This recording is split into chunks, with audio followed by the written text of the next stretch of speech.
morning. Good morning.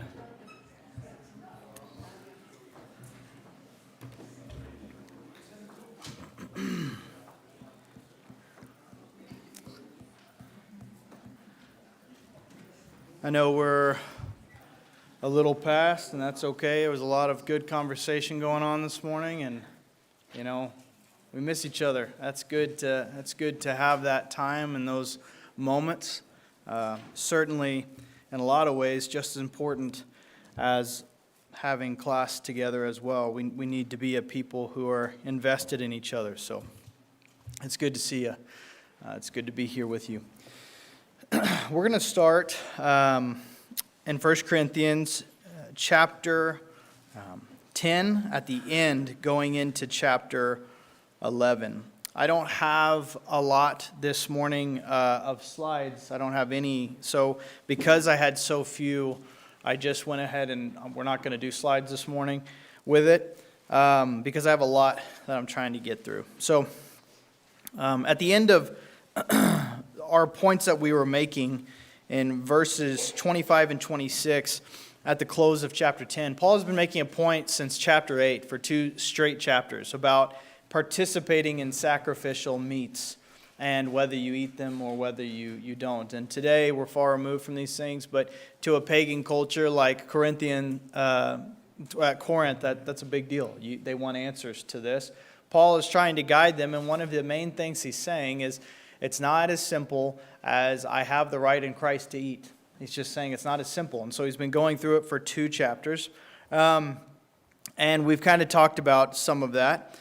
But we talked about as Christians that we should understand that the world does not revolve around us. If there is a people who were to understand this, it should be Christians. Philippians chapter 2, verse 4 says, "Do not merely look out for your own personal interests, but also for the interests of others." And this kind of goes hand in hand with what Paul has been saying about all things may be lawful, but not all things are profitable. You can do certain things, but you shouldn't always question the legitimacy of doing that thing as much as you question, is it destructive? Oftentimes we'll just say, well, is it wrong? Instead of asking, is it wise? And sometimes that's a much better question. My daughter may ask me something and say, is it wrong?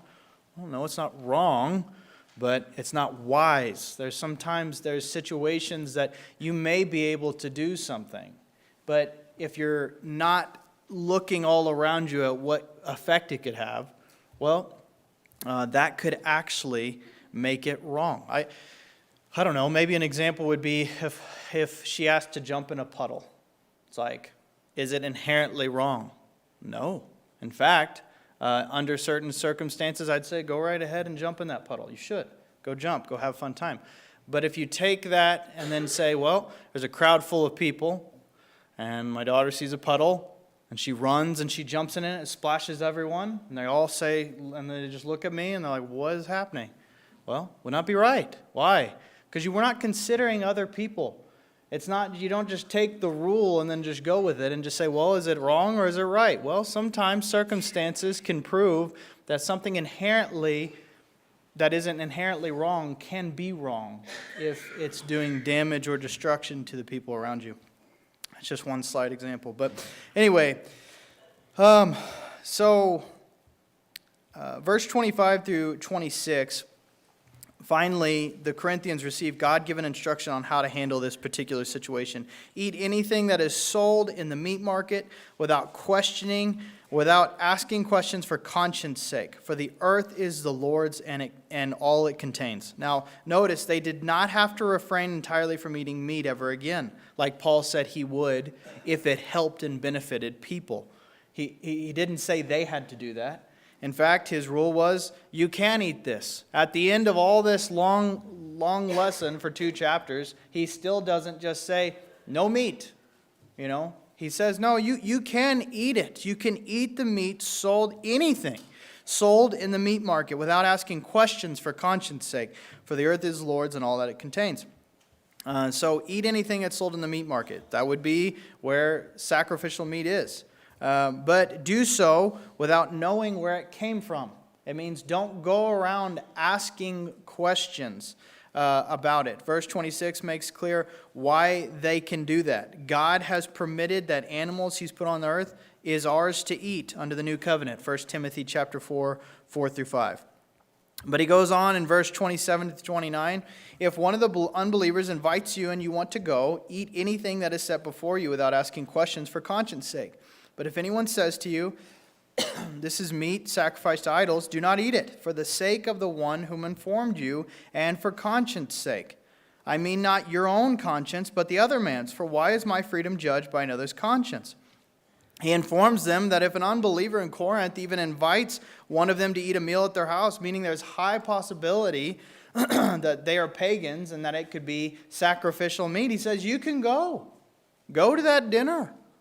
But do not eat it if they lay it before you and say, now this is sacrificial meat. This was sacrificed to an idol. He says, do not eat it. Then you should refrain. Well, why? For the benefit and for the sake of the one whom informed you. He's laying it down before a Christian, and in his politeness or in his own mind of testing them, is saying, now this is meat that was sacrificed to a pagan, and he scooted across the table. Well, now the Christian, Paul says, has this obligation to say, I'm not going to eat that. I'm politely not going to eat that because I don't want to eat meat that's sacrificed to an idol. He then says that to do it for the conscience sake. So there is this stipulation. You can eat whatever's set before you without asking questions. However, if a host says this is meat sacrificed to idols, do not eat. Paul commands that. In that situation, the Christian is to decline. And then he says, this is not, I mean not for your own conscience, verse 29. He makes that especially clear. I mean not for your own conscience, but the other man's, for why is my freedom judged by another's conscience? It should be noted that when we are laying down a liberty for conscience sake, that doesn't always mean our own personal conscience. You know, when you say, I'm giving up this liberty for conscience sake, someone may say, well, your conscience is offended? No. That's not what that means. It means this person's conscience is offended, so I will lay down my freedom. Paul doesn't say just because it's you who are offended that you need to do these things. So we need to be looking out for the other man's conscience. Verse 30 through 33, if I partake with thankfulness, why am I slandered concerning that for which I give thanks? Whether then you eat or drink or whatever you do, do all to the glory of God. So give no offense either to Jews or Greeks or to the church of God, just as I also please all men in all things, not seeking my own profit, but the profit of the many, so that they may be saved. So verse 29 through 30, Paul seems to be answering his own spiritual position with what seems to be a stance he expects the Corinthians may take. He says, almost rhetorically, for why is my freedom judged by another's conscience? And he's saying, that's probably what you're going to say to me. And his answer is, it's not because of your own conscience that you're doing this, but you're doing it because of other people. You're laying down a liberty on your own. He's saying it's not being taken from you, but you're laying it down openly because of your love for the brethren. He says, if I partake with thanksgiving, why am I slandered concerning that for which I give thanks? The brethren or the host who lays down this feast before you and says it was sacrificed to idols or a false god, for his sake, you're saying, although I could partake of that with my liberty in Christ, I'm not going to for the influence that I may have on other people in that moment. And so, go ahead, Debbie. So I have a question. Okay. When these non-Christians purchase this meat in the meat market, Yes. and serve it and eat it, do they have some kind of an attachment to it as that makes them more holy because it was sacrificed to idols? Or is it just the roast beef they got that day? You know what I'm saying? Does it have significance to them? The people who are buying the Christians who are buying the non-Christians. The non-Christians who buy it. And I see. I see. Yes. Well, sometimes changes to be the tenor. If they think it makes them more holy, you certainly wouldn't want to touch it because you wouldn't want to be participating. Yeah, And I think that's what he means when the conversation about participating with the supper of demons or the meal of demons, is because he's saying there is, whether you like it or not, a lot of times a direct connection, especially in that culture, with this sacrifice to my God and the connection of that as they eat it. It's like sometimes even in the Levitical law, the Jews, they would participate. Here's the chief priest. He is allowed to partake because God gives it, but also so were the people who were offering that day. So sometimes there was this, you're participating as you're worshiping and sending it on the altar, that this is you being nourished in your body by the God that you serve. And so it's like Paul's making the point that there is a lot of times going to be a direct connection to that. And that's why he's making a big deal of saying, why are you going, even though you know that's not a real God, they don't know that. And so why are you going to partake of that when they're going to look and say, I thought you were Christian? And so that's Paul's point. Very good question. So the answer remains the same in Paul's mind. It's not that it's inherently wrong to eat sacrificial meat, nor is it that they can never eat meat again, but that they must take precautions with their liberties, because although their own conscience may not be affected by something, it could be affecting the body of Christ. Their rights could in fact bring judgment upon themselves and others in the congregation if they do it with the wrong spirit. They needed to see that this liberty to eat sacrificial meat could lead themselves or others into temptation with idolatry. And as he's proven in Israel's past, that is a very real possibility.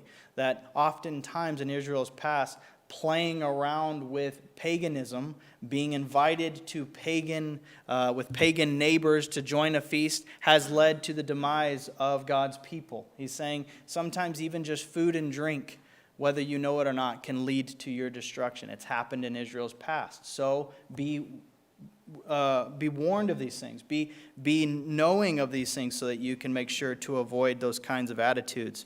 Whether you eat or drink, whatever you do, do all the glory of God.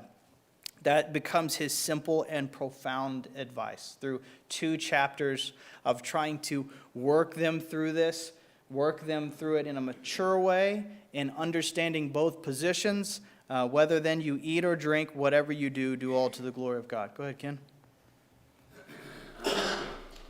If they joined a union in that day and time, and were working for a company that's supposed to do this, the unions would eat meat sacrificed to an idol and ask everybody else to eat meat sacrificed to an idol. So if you're a Christian, and you know that would be worshiping God, the God of the idol, and you would refuse it, then they kick you out of the union. I mean, that's a fact. I've seen historical evidence of that. Yeah. That's a tough way to live. Yeah. I think that goes hand in hand with what Paul is saying, though, which is this idea of sometimes sacrifice comes at a cost. I mean, someone could make the same argument and push it way to a further extent, which is sometimes the Romans would go around for fun and say, do you believe in Jesus Christ? And if not, they slay you. So it's like someone would say, well, to live another day, I'll say no. I don't know if that's biblically correct, though. You know what I mean? I do agree with you. What you said still stands very difficult. Very, very difficult. And I think Paul is trying to at least appeal to the fact that with what he just said, Ken, too, I don't know if they couldn't partake in the sense that if they were surrounded by other pagans and no Christians, although he says to refuse it if you're going to a person's house, so maybe that would stand.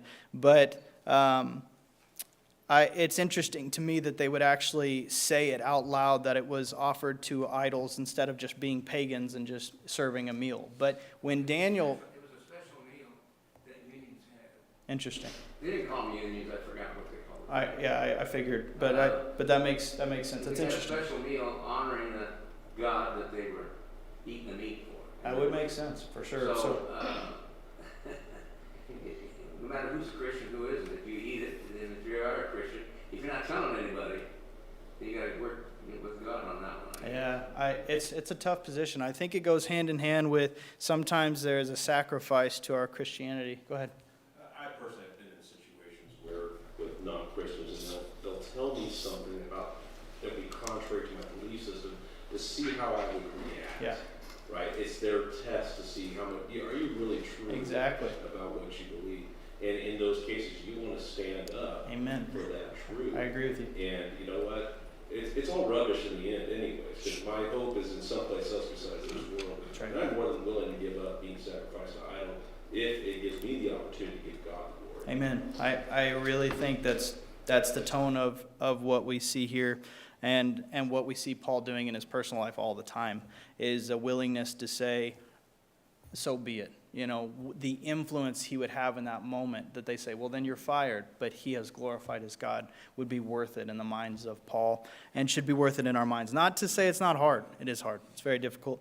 And may God bless us for making those decisions and putting him first.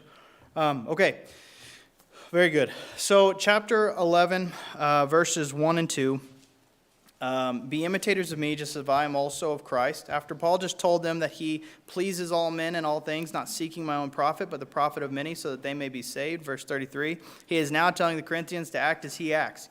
He only says this for one reason, which is he contains the Spirit of God within himself. 1 Corinthians 1 and 2. And is diligently trying with all his might as a man to follow in the footsteps of Jesus. So Paul gives a glimpse of the servant heart that Jesus wants from us and that he wanted from his disciples. Paul is really trying to live his life according to Christ. And so Christ had a willingness to care for others more than himself. And it's something powerful that we should be imitating in our own lives. But it is truly a godly love if we were to imitate what Christ did. Beautiful in this world so contrary to what the rest of the world lives by. A glimpse into eternity that awaits and a preview of heaven on earth is a church who is being very mindful of one another. You know, not just sitting here and doing whatever they want to do. Every person is saying, it's my right, it's my right. That's kind of even the country we live in. And it just really tears the people apart instead of saying, you know, this is true and this is what's right. It doesn't mean compromise. It doesn't mean tolerance of that which is wrong. It's just talking about working together and sometimes having to say, well, this is not easy for this brother or sister. And so we need to make sure that we're doing what we can in that regard. And we've talked about that can go too far, where you end up giving squeaky wheels of a congregation. Well, I have a offense that I'd like to bring up, and their offense has something to do with completely not biblically backed. You know, I want to see these walls blue, and if it doesn't happen my way, then I'm out. Then you're out. You don't give someone a power over a congregation because they claim it's offensive to their conscience. For one, they have to prove that it's offensive to their conscience. If it's situations like Romans 14 where they can just say, I don't entirely agree with that, but I'm going to sit out and just not participate. That would be Paul's, what he says, and a reasonable thing to do instead of causing division over every single thing that may not be, you know, it may be more opinionated than doctrinally. If it's doctrinally, then stand firm and stand firm till the end. But if you cannot prove it doctrinally, then you have to get to this place where you're not trying to be a squeaky wheel of a congregation and whatever I say goes or I'm leaving. Sometimes the most mature thing then is to say, then you probably need to find somewhere else, I guess, that better suits that, because we're not going to change as a whole congregation for every little thing that you want out of your opinion that you're calling your conscience. So it's a balance there. It's a great balance. In fact, I would say we're too often wanting it to be the answer that we just tell people, no, whatever, get over it. But Paul is saying, go against that. Don't always have the attitude of saying, well, just get over it. This is what we're doing. Sometimes you very well, and your leaders need to very well be weighing, is this good for our congregation? Is this good? Is this going to be helpful to a people and of the people of God? And asking those questions are important. So, okay, verse 2. Now I praise you because you remember me in everything and hold firmly to the traditions just as I have delivered them to you.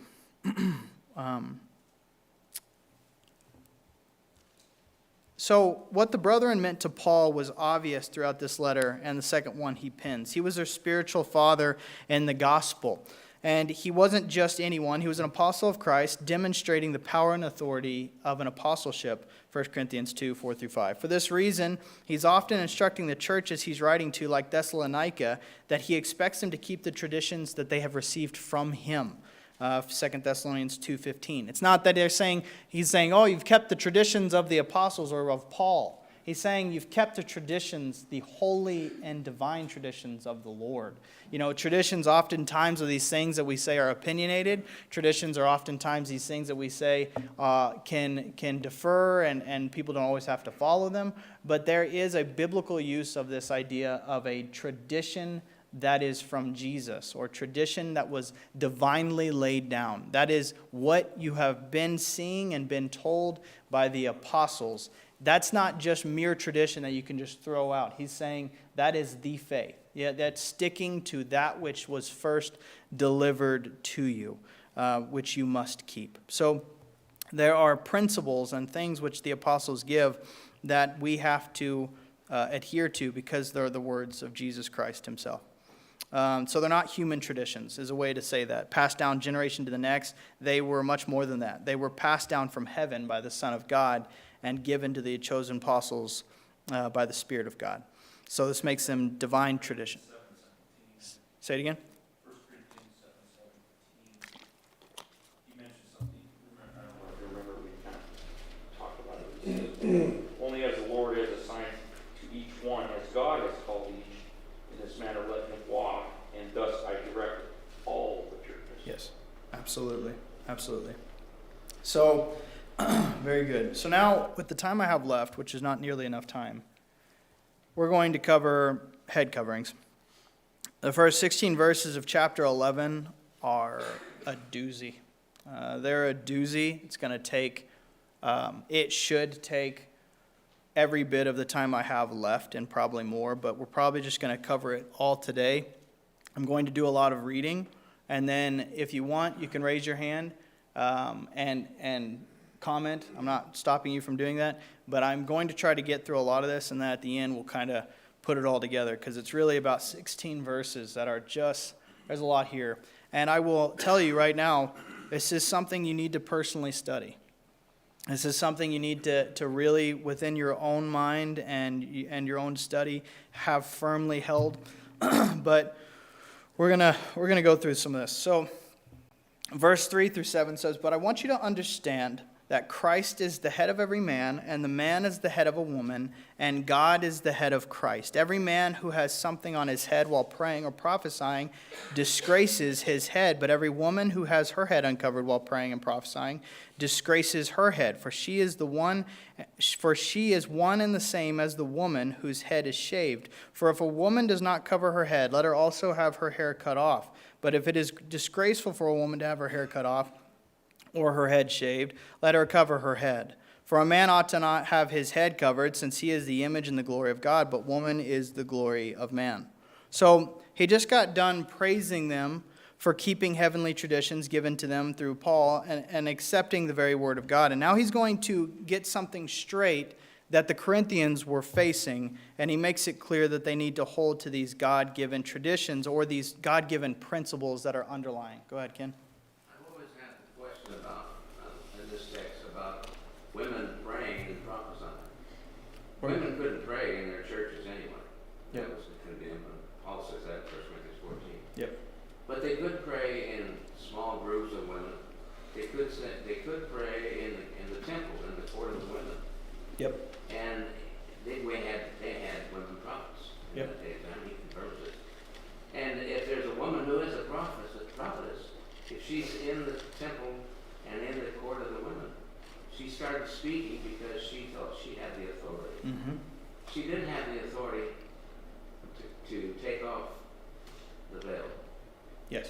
Oh, we're going to get into some of this. I agree with you. We're going to get into some of it. So he's trying to set something straight within Corinth, and he's making it clear that they need to hold to these instructions that he's giving to them specifically. So first off, he's breaking down headship, which is a lot of what this discussion is about. Headship and also modesty, which are two things that we don't talk about very much in the church today, but we should. We see Paul gathering this from the garden in Genesis. God created man from the dust of the ground, Genesis 2:7.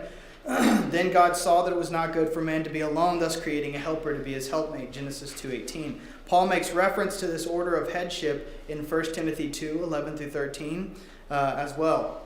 The heavenly designed order then of headship is God, Christ, man, and woman. That's the order that God has given. God is the head of Christ. Christ is the head of man. Man is the head of woman.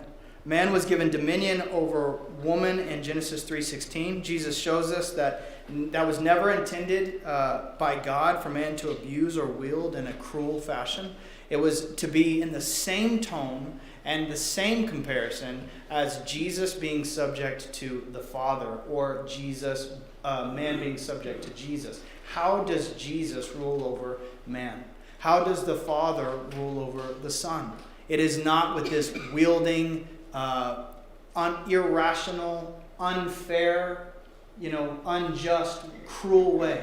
That's not what it is. And so you cannot bring this apart and use this as a verse to say that you can be this whatever tyrant or dictator as a man over a woman. God never had that, never intended for that to be that way. In fact, it's very clear in the New Testament. The Lord sets this teaching straight, very clear, that men were to love their wife as Christ loved the church, Ephesians 5:25. Who could ever argue that God's love is piggish or unjust? God demands us as men to love our wives like Jesus loved the church, a calling that can hardly be comprehended because it is such a noble task. You have to keep those balanced out throughout this whole conversation. Man, in turn, was instructed to submit himself to Christ as Lord.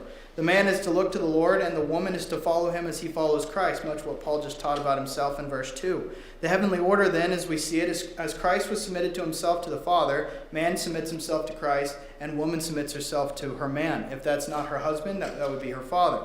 Paul goes on to explain why the head of Christ is God in chapters 15, verses 24-28.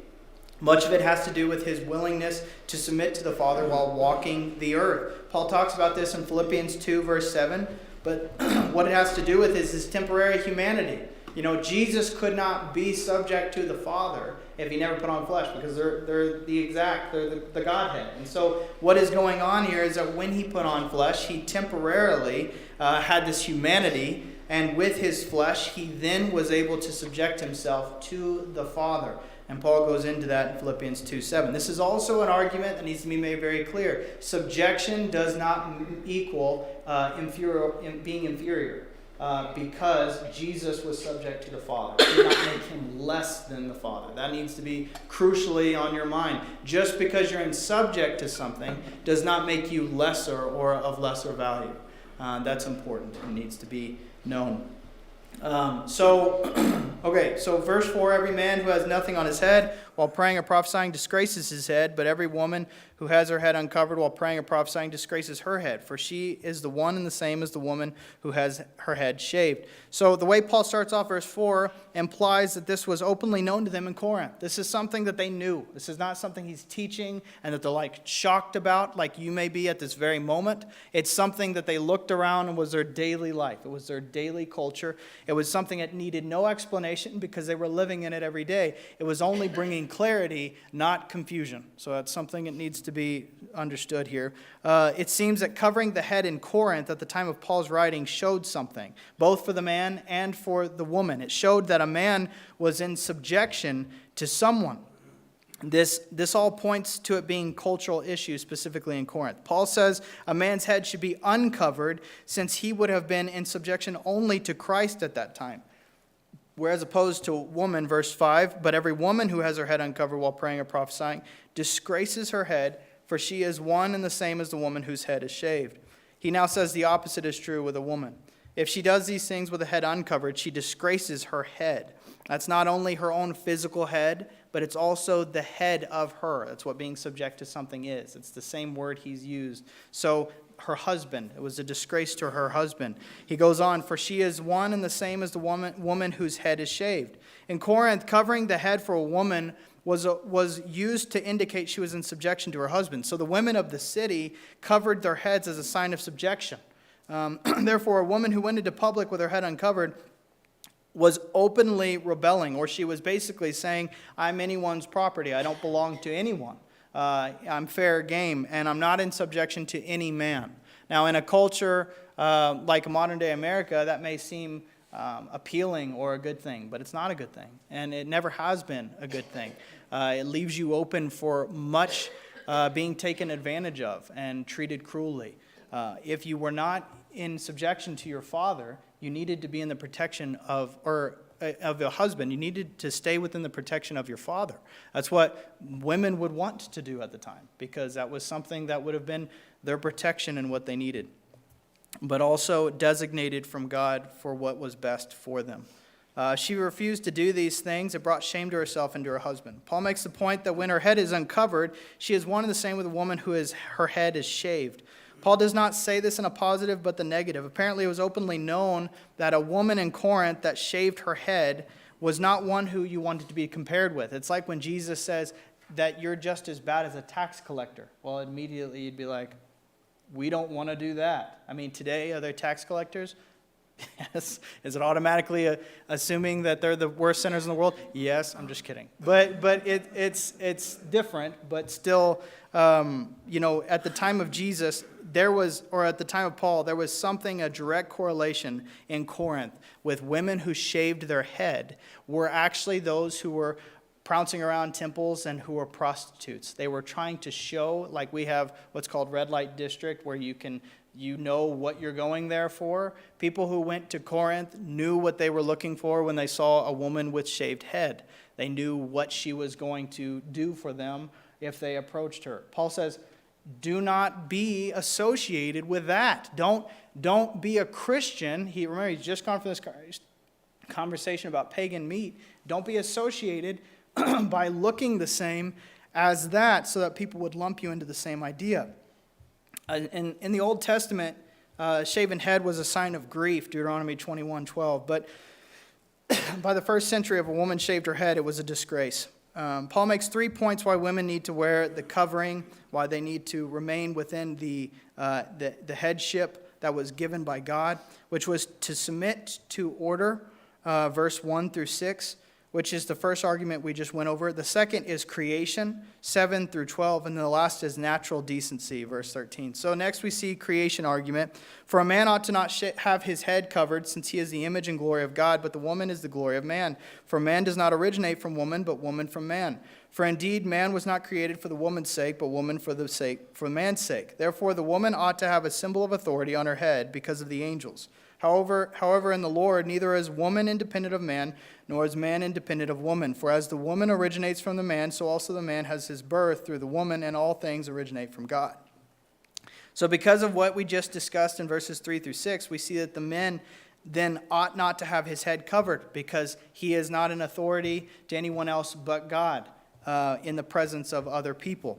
He must not be veiled, for he is the image and the glory of God. Paul is going back to the beginning of creation to draw out this point of subjection, hence why we call it the creation argument. Man was the crown of God's creation. At the time of being made, there was nothing created that was superior to man. That's when man was made. There was nothing else, even in caliber, even close to that. Woman wasn't made yet, so understand what's being said there. When man was made, he was the pinnacle of God's creation, because there was nothing else that God looked at and said, this is going to have a soul and going to be made in his image. So understand the wording there. Man was the crown of God's creation, Genesis 1:27 in the beginning, but woman is the glory of man, once again referring to the creation scene. God in Genesis 2:18 said, it's not good for the man to be alone. I'll make him a helper suitable for him. Man was not enough. Man was not enough. God made man something else that could help him, and someone else that could help him, and that they could have something together that would make it very good. Without each other, it wasn't. For man did not originate from woman, but woman from man. For indeed, man was not created for woman's sake, but woman for the man's sake. Paul is continuing to draw this point out from Genesis 2. this being a few verses down from Genesis 2:18. So the Lord caused a deep sleep to fall upon the man, and he slept. Then he took one of his ribs and closed up the flesh at that place, and the Lord God fashioned into a woman the rib which he had taken from the man and brought her to the man. This is in no way meant to demean women.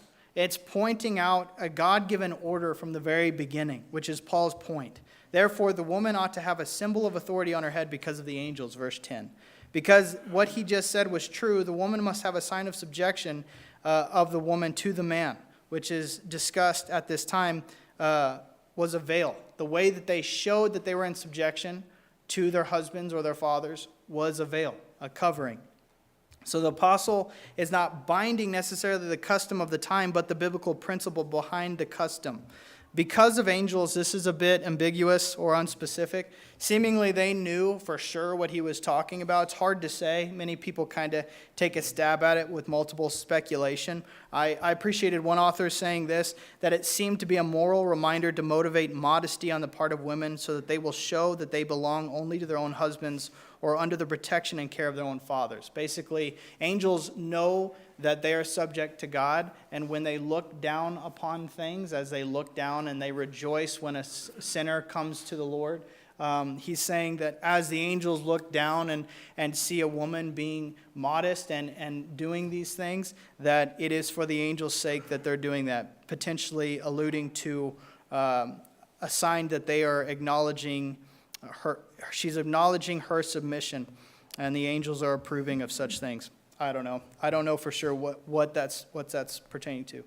Verse 11 through 12, however, in the Lord, neither is woman independent of man, or man is independent of woman. For as the woman originates from man, so also the man has his birth through the woman, and all things originate from God.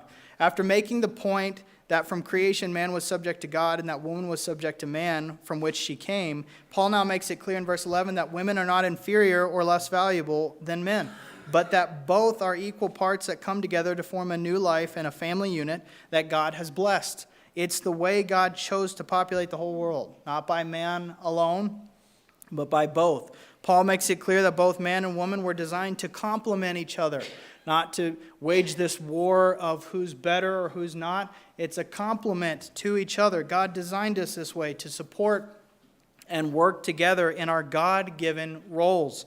Neither can be independent from each other. Man on his own, God declared it's not good.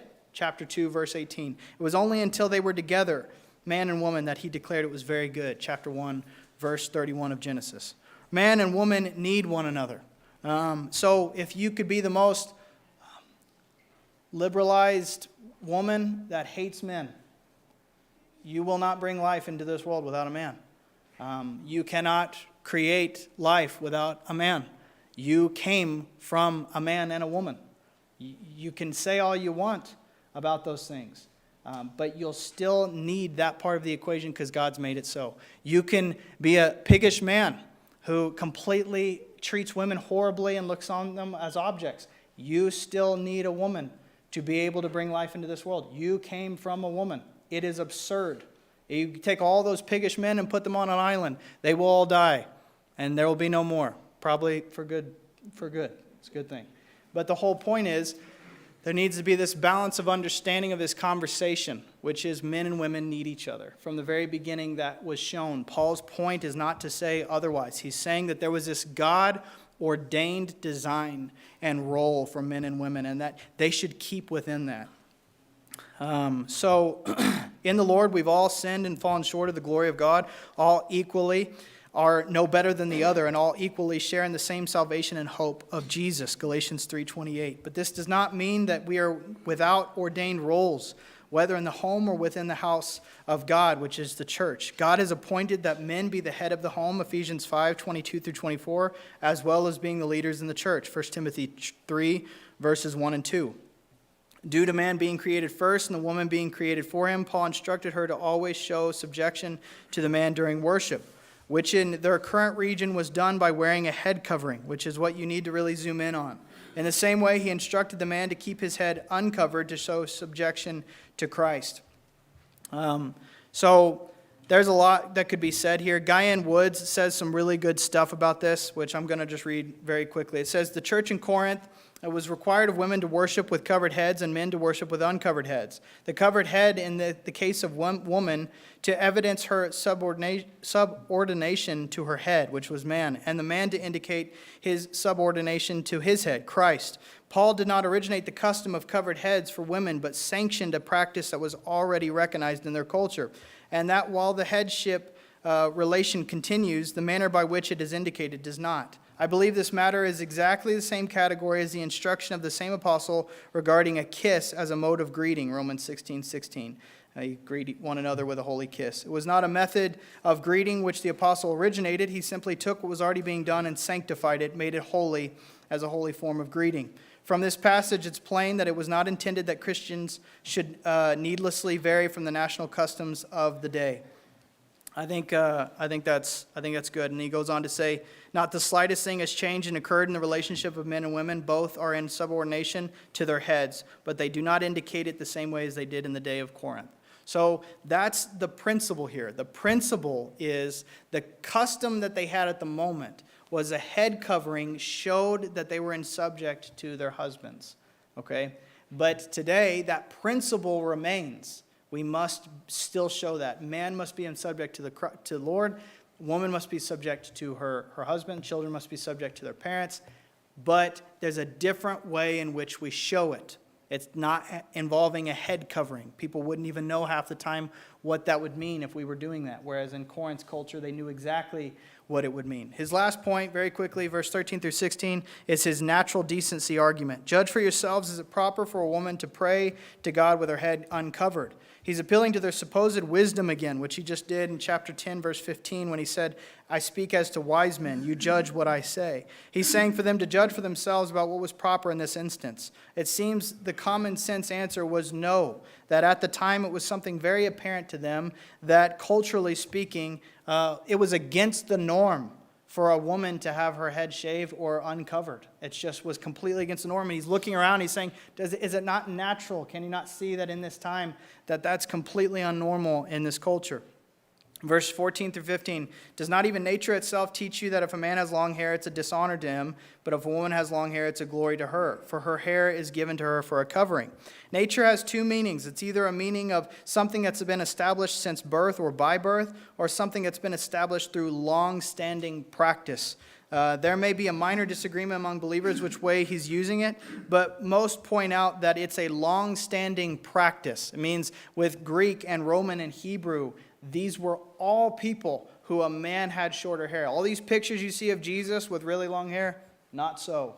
Would not have been the case. That was not the cultural norm at the time. What was the cultural norm was much shorter hair for men and much longer hair for women. That's just what was the social norm that had become a practice of that day. And Paul says, does not nature, what is natural and been natural for a long time, what has been the habit of most people in our culture, does it not say this?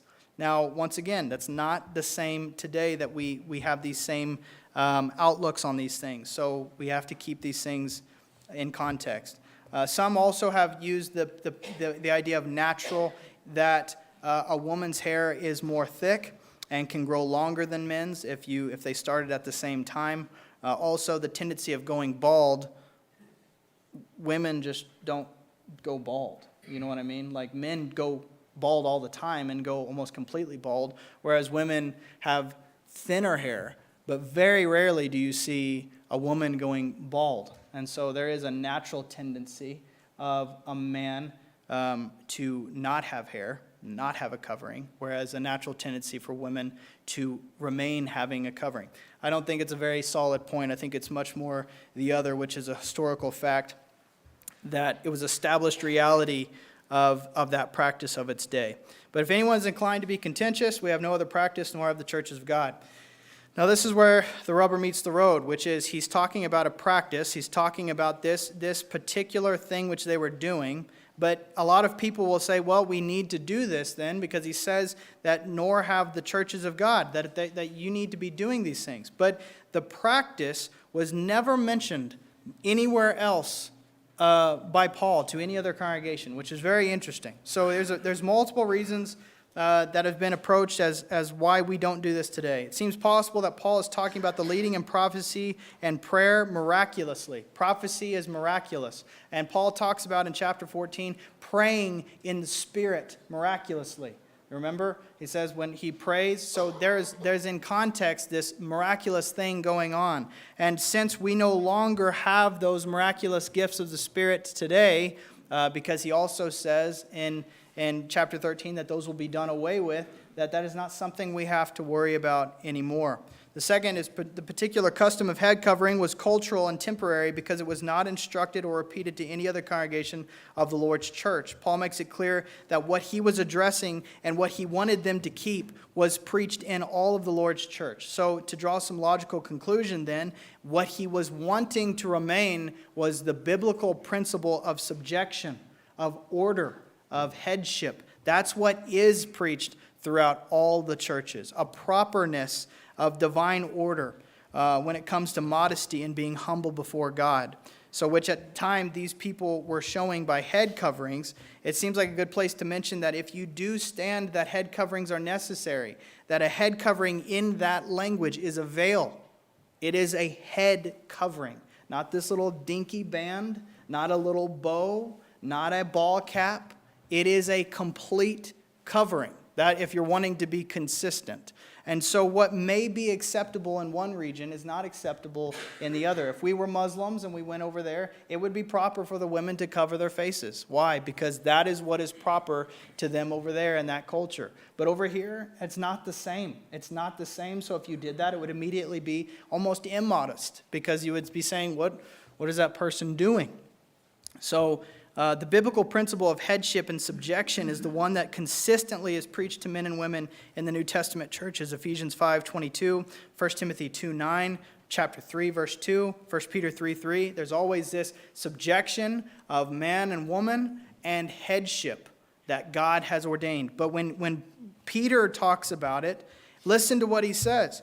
He says, your adornment must not be merely the external braiding the hair, wearing gold jewelry, or putting on apparel, but it should be the hidden person of the heart with the imperishable quality of a gentle and quiet spirit, which is precious in the sight of God. For in this way, the holy women of former times who hoped in God, who also used to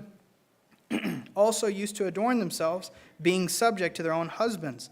Thus, the biblical principle of headship and modesty is what still stands. He says, he didn't mention anywhere the covering of her head when he's talking about these exact same issues. He doesn't either in 1 Timothy, never the covering of the head.